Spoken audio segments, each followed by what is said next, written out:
કે yes notification આવી ગઈ, ફોર્મ ભરવાની શરૂઆત થાય છે એટલે આપણે મસ્ત યુદ્ધ કરવા માટે નીકળી પડવાના છીએ.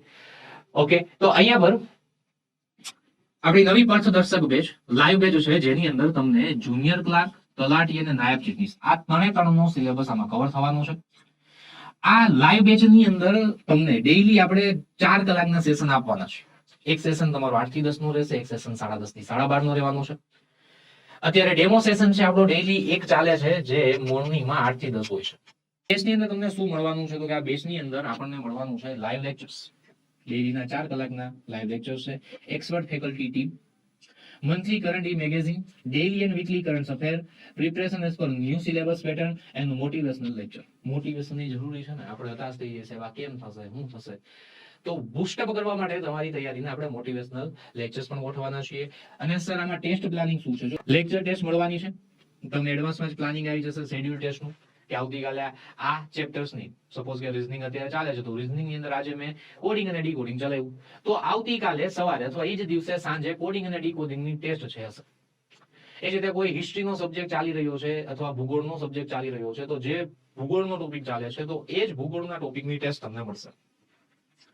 તો ડેઈલી લેક્ચર ટેસ્ટ રહેવાની છે, શેડ્યુલ ટેસ્ટ રહેવાની છે, ટોપિક વાઇઝ ટેસ્ટ રહેવાની છે. તમારો આખો ટોપિક કવર થઈ જાય પછી તમને એમ થાય કે સર મારે હવે ખાલી લોહીના સંબંધોની જ ટેસ્ટ આપવી છે, તો તમે એ પણ આપી શકો છો.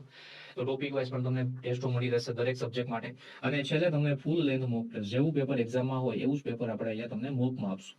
બરાબર, તો ઘણી બધી મોક ટેસ્ટો આપણે રાખશું કે જેથી કરીને તમે પ્રેક્ટિસ કરી શકો. અને આ પ્રેક્ટિસ છે તમારા સેલ્ફ ઇવેલ્યુએશન માટે. ઘણા જે ટેસ્ટ આપતા આમ ડરતા હોય મારે ઓછા માર્ક્સ આવે તો, પણ અત્યારે ઓછા આવે છે તો તને ખબર પડી જાય છે ને બેટા કે તારે અત્યારે ઓછા આવ્યા તો શું કામ આવ્યા, કયા સબ્જેક્ટની અંદરથી તું કાચો છો, તને કયો ટોપિક હજી નથી આવડતો, તું મોક ટેસ્ટ આપે છો બરાબર, અથવા તું ટોપિક વાઇઝ ટેસ્ટ આપે છો કોડિંગની તો કોડિંગમાં 20 પ્રશ્ન તે આપ્યા તો 20 માંથી 15 છે ખોટા પડ્યા, 5 જ સાચા પડ્યા, તો 15 છે ખોટા પડ્યા. અત્યારથી તને ખબર પડે તો 15 પર વર્ક કરવાનું ચાલુ કરી દે.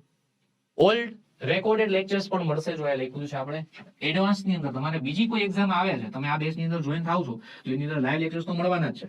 પણ ઘણા મિત્રોને એમ થાય કે સાહેબ એ એક્ઝામ તો આપણી છે એ મે માં છે, પણ મારે મે મહિના પહેલા માર્ચમાં એક પરીક્ષા છે, તો મારે સિલેબસ છે એમના માટે તૈયાર કરવું હોય તો હું કરી શકું? કોઈ ઘણા એવા પ્રશ્ન, એના માટે મારે બેચ અલગ લેવાની, તો કે નહીં.